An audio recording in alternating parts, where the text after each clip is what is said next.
I think this is crazy because, like, now I'm the first one. Yeah. Right? Oh, God. I promised myself I would be grizzled this time around. I could be upset, just like tired and angry. I'm Ephraim Birney. I'm 25 now, and today is August 27th, 2021. I really should have looked this 690. Would have been nice without the, I don't know what kind of joke, 69. 690. Let me check right now. I have 690. Yeah. No, actually, I am now 861. I don't know where all these people came from. All I know is that yesterday people were blocking me, and now I have one more. I reached out, I said, no, take me back. Come back. Yeah, come back. It's a picture of me looking down, looking swole with my little arms, and my mom in the distance, and it's all in black and white. It's a very scary photo. I think my most liked photo now is this photo of the Times article about me and my dad doing the play in Pittsfield, Massachusetts. It has 393 likes.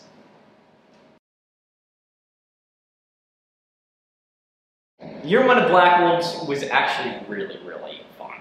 I don't know why I said actually like it's a surprise, because it shouldn't be. But doing DNA was the first time, you know, I think it was the first play I'd ever done with like a group of like people my age that were all similar sentiments. It was just like a good time, even though it was all over Zoom.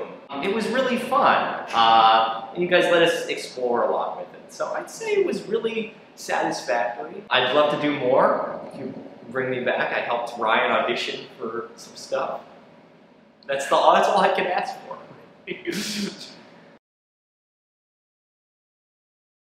It was this community of people where we were all so gung-ho about each other's projects and our ideas, and that's my favorite thing about it, is that it's this sort of built-in group of responsive, lovely people that not only do you get to hang out with, but it's, you know, you can work with them. You make something out of them. Sounds like I'm using them for labor. Oh my God, I gotta learn how to answer questions quicker, don't I? What has changed for what Blackwolves means to me? It's only strengthened a bit. I mean, we got to do DNA, which was like really kind of my foray into meeting everybody, like, or at least the next phase of the Blackwolves MCU. That felt like it finally clicked in my head, at least, like, oh, this is a community of peers. I mean, I probably said that in this thing too, but I don't know, it kind of chiseled away at this big block. Like in this, I'm talking about all the opportunities of it, and seeing it and working with everybody, it made it feel very real and concrete, and wow, everybody's making such great stuff. We were in, I don't know whose dorm it was, but we were filming the scene where I was Ryan's little lackey, and I don't smoke, so I didn't know how to use the bong, and people were kind of instructing me how to use this, and then there was this mouse running around, so people were just kind of, it felt like we were kind of improvising as we went. I didn't know about that until you... Which I really appreciate that kind of environment. But the thing that first came to my head was when we were shooting the audition scenes for Spotlight. And that was your room? Just let me say whatever I wanted. Those are things that come out. You weren't even using my those things have any stuff. And yeah, that again is my dream scenario where you guys just let me make a fool out of myself. So thank you for that. You guys already let me make a fool of myself in this video. Look at my haircut in that video. My favorite Blackwolves, I mean, those are still great. I had a really, really fun time doing DNA, like I was talking about. I'd say one of my favorite now, what has been kind of replaced, I'd say would be you guys let us do so much improv, me and Ryan, between and before takes. And so now, like, there's this whole other play that is unseen with these given circumstances and context to these characters. That was just, I mean, it was so much fun to do that with you guys. Especially because, like, I was out in the cold. Like, it was freezing doing some of that stuff. I don't know, it felt like real guerrilla playmaking, I guess. There was a moment when I was in the rehearsal process for a play called Admissions by Josh. You used the nice picture. And, when I was doing that, there was a moment where I had this fucking train wreck of a monologue where I would just go, it was like 17 minutes. I was in this moment where so many of because the monologue is this long-running story, and all of a sudden just kind of spewing out of my mouth, sounds gross, but it was this like, I had voices for every single one of the people I was talking about. My videos are only. And I don't know how I got them, but it was this. I have to keep watching. I knew exactly what they said, and then I'm going to add more nonsense. This is kind of a victorious breakthrough. Look at me again. I've got. I have nothing but gratitude because I've been able to do 2 plays since then. One was a play called Sound Inside, or it's an Adam Rapp play. We did it in Theater Works during the pandemic, where we filmed it, and it was crazy that we did the whole thing. And then in Pittsfield, Massachusetts, I did Chester Bailey again with my dad. And Chester Bailey there are so many moments in that I could pull from for this. But if we're talking about specifically this year, I feel like I would go with a moment that I had when I did the Sound Inside, which was there's this another big monologue. If you can, people like to give those to me. It was a big monologue where the main character at the very end is kind of spelling out, telling the story of his life's work. It's kind of this opus that he's been writing, and we were filming the play to put on streaming, and we did not have any time to do it because we were immediately behind from the get-go. And I had spent the entire rehearsal process, we weren't screaming, but we were constantly arguing about what this monologue was going to be like and how it was going to come off, and it needed to be very specific because the camera was so close during it, and if you weren't in it, you're done. Like, there's no way that looks good. And we were kind of rushed for time, and we were going, and then they put the camera on my face, and I don't know where I went. I did the whole thing in one take. And they just said, all right, we're going. That was great, we don't have time to do it again, let's go. And I looked back and I watched it, and I don't like to pat myself on the back, but that kicked ass, that monologue. I thought that was great. I thought it was very cool.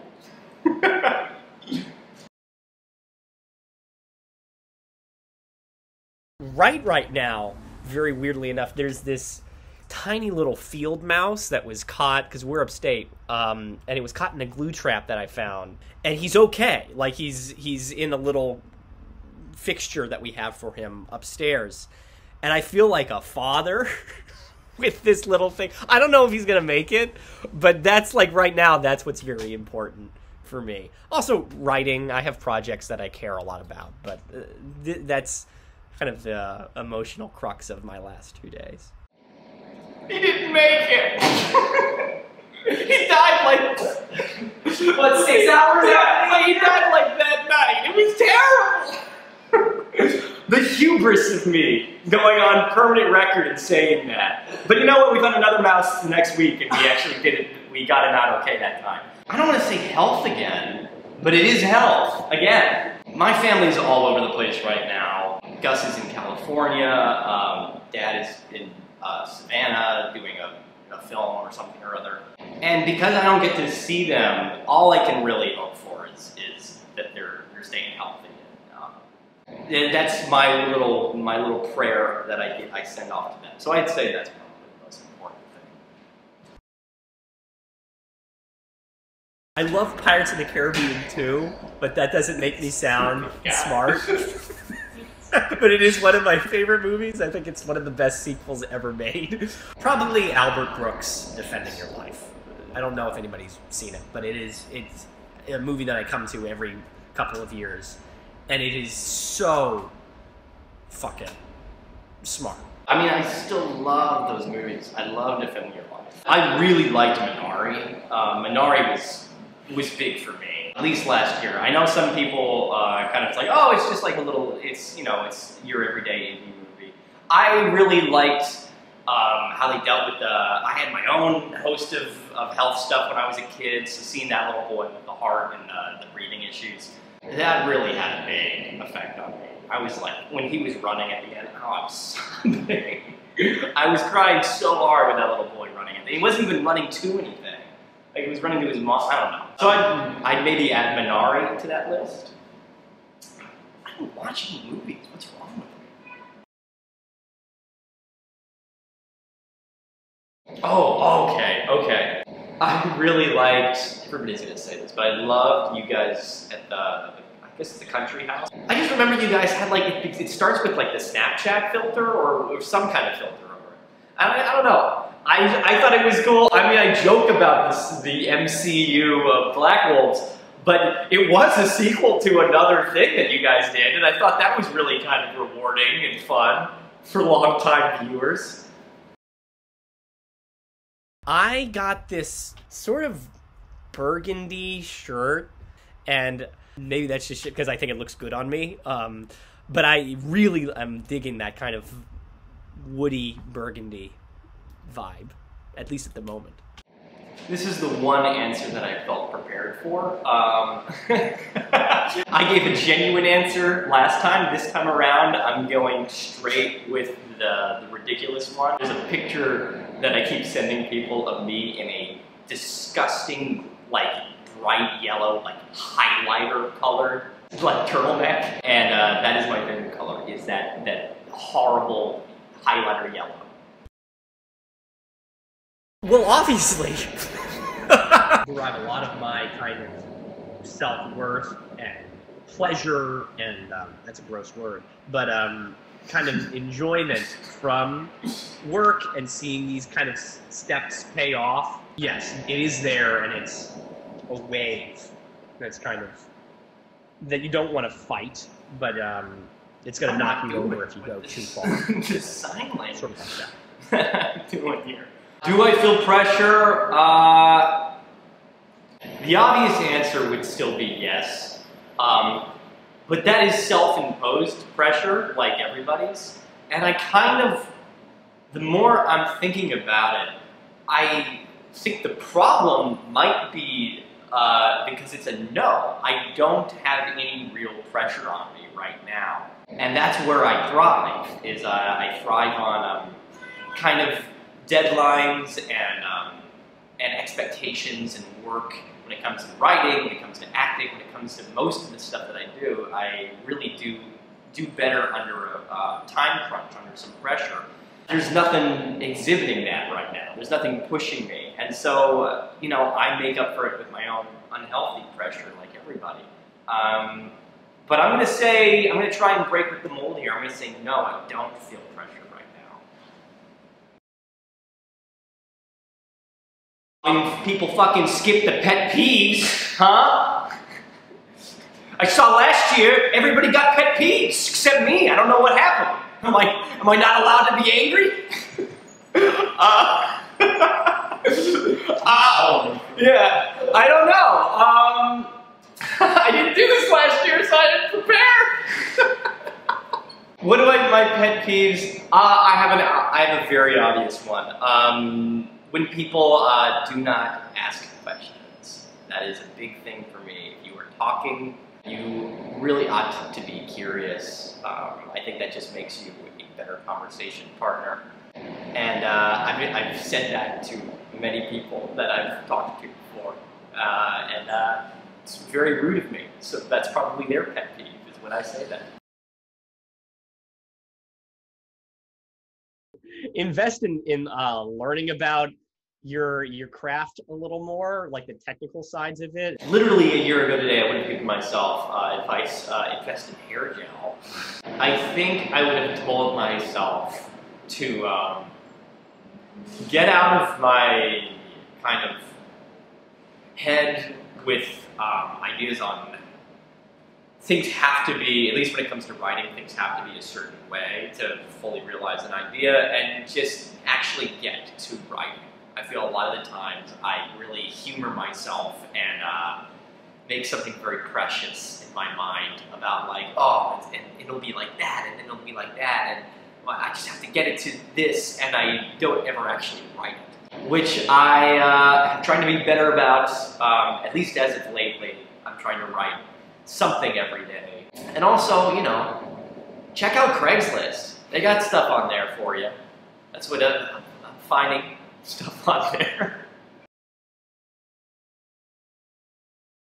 At the public doing a show called The Good Person of Szechuan, lead in that play was Taylor Mack. And the tallest person I've worked with is Kevin Kilner, who's the dad from Smart House. He also might be the biggest person, too. And he's like a second dad to me. And my dad. I did a play with him over last summer. Hoping to do it with him again.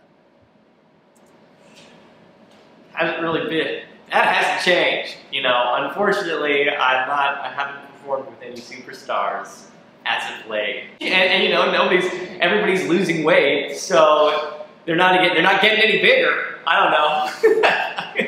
The first thing that came to my head when I was thinking about this was Raphael Bob Waxberg. Yeah, I would like that a lot. I'd love to be able to say that I was friends with Michael B. Jordan on set, and because he's just so good. He's so everything he does, and Donald Glover too. Both of those guys, everything that they attempt to do, Donald Glover might actually be the kind of person, just in all aspects, just talking about that I am inspired by. Clearly, I am. I would like to work with those guys because everything they do is so good. I got one new one for you. I got one new one for you guys. Mike fucking White. Oh my God, this guy is so good. I watched all of White Lotus, and it made me go back and I watched 2 of Rock, and I watched him on Survivor. Like this guy, I don't know how I went this long without realizing how great of a writer this guy is. So yes, I would love to do something, work on any kind of writing project or acting project with that guy. He is so good at tone and voice that is specific to characters. It's crazy how good this guy is. Bo Burnham always really inspires me because I've been getting into stand-up comedy. Cutting myself off. I really admire his artistry. He just knows every little intricate corner of himself, and he can put it and convey it, and it's so fucking cool. That was before Inside. That was before Inside. I mean, what was I didn't even know this man before Inside, and now he's like, go back. My advice to myself 1 year ago: go and watch Inside. Well, this is tricky because it's kind of like the question from before, where it's like, who's your favorite artist and who's someone you would want to work with? This is all White Lotus people, but Jennifer Coolidge, Connie Britton, just watching both of them, I love that. Fred, I don't know what his name is, but he's friends with my sister. He's on that show. That guy's so good. I would like to be in like his group of friends, like in his circle. What I want to do is I want to work with like more kind of my peers and like younger folks, which I'm already working with Blackwolves Productions. So it really, honest to God, yeah, I'd say I'd like to work with Logan Bruner. Can you put his face up there right now? Yeah, sure. Yeah. Please. I did it, guys! God, nothing. What have I learned? I think I became a better writer. I hope. I think I learned how a lot of things kind of work and get made. Like, especially working on this play with my dad, it's been very illuminating to see like all the loopholes and like hoops that you have to jump through to get something even looked at. Was very interesting. So I think I've learned a lot about how to make something happen. I haven't made anything happen, but I've learned how to. There's so much value to be had in like really kind of listening and keeping tabs on the people that you think are talented. Keep that in mind, but kill your babies. I would say that 100 times over to myself, and also to, if you are writing, especially if you're acting, you don't do that a lot with acting, but you get super attached to ideas and things that do not work. They just don't work. But especially when it comes to writing, everybody's going to tell you, everybody's going to come in and give you a bunch of different advice, and a lot of the times I would tell you, to stay strong by what you have, and of course you should, but also you're a writer, so stay strong by what you have, but also write something a little different. And you might find that you like it better. At least that's what I'm kind of finding. I want new fucking stories and people. This still is true. I've had some time to think about where I think practical change could come from that, and I do think that the biggest, a change that I would like to see that I think is something that we can actually put in place is I feel like people should be more open to opportunities from people who have not yet had the credits that are already kind of built under their belts of years of work. It's really difficult. This is a very gatekeepery kind of industry, which I get. You have to have, you know, you want a surefire way to make your money back. I understand that that's how a lot of this works. But there are ways to do that. I think if people were just more open to working with people that were new and exciting and really valued storytelling first and foremost, I think that would be a huge change to everything when it comes to acting and writing, this whole industry.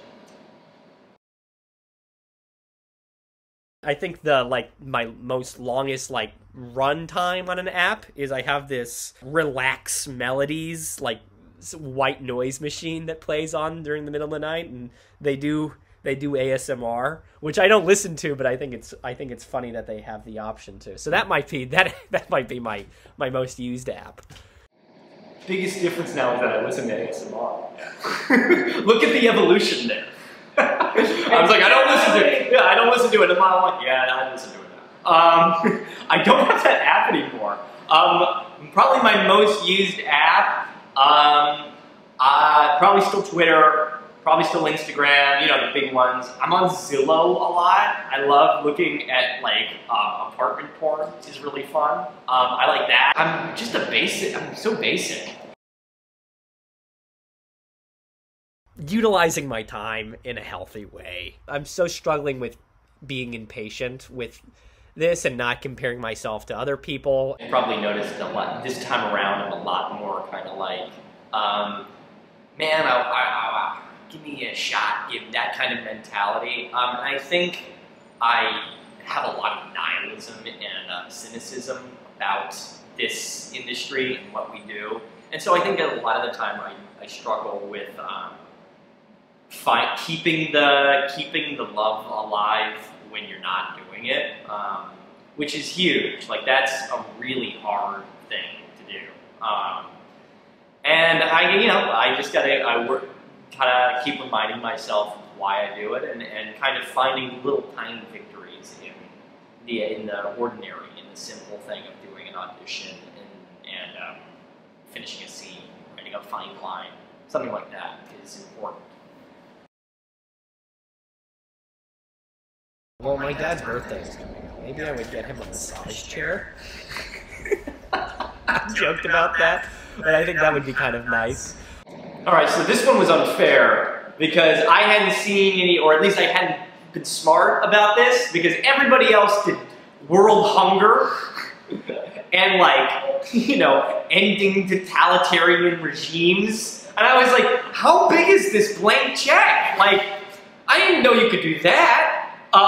So yeah, sure, all that stuff, of course. If I wanted to, if I had all the money in the world, if I'm a blank check, I would probably go after some of these apartments that I'm seeing on Zillow. Or I would, I think I would want to fund some like a play or something. I want something that I have like more control over, and I would like having the opportunity to do some stuff from behind. Like I don't know why that sounds awful. Do stuff from behind, behind the scenes. Oh, look at that. Well, before I say that, I should say my favorite Blackwolves video is Ryan's interview. I should have put that in there, because he'd be mad if I didn't say that. So he'll be thinking that up until now, and now he'll be upset. Now he'll be okay. Hey you, don't let this year go by and not have made those things that you wanted to make, because you have them, you can make them right now. You just are too overwhelmed by the idea of making them. So just do it, you stupid, you idiot. I'm very self-deprecating from the past. That's little old me. This has been Ephraim Birney. What did I say last time? I think I was just like, it's been great. Instagram, anything you want to plug? Oh yeah, well, look, go follow Bellhop. Bellhop Productions on YouTube and Instagram. We don't post, but maybe we will. And follow me at Ephraim Birney on Instagram. Let's get it up to 893 followers or something or other. Yeah, no, just be on the lookout for Blackwolves and Bellhop, and if there's something else, I'll let you know.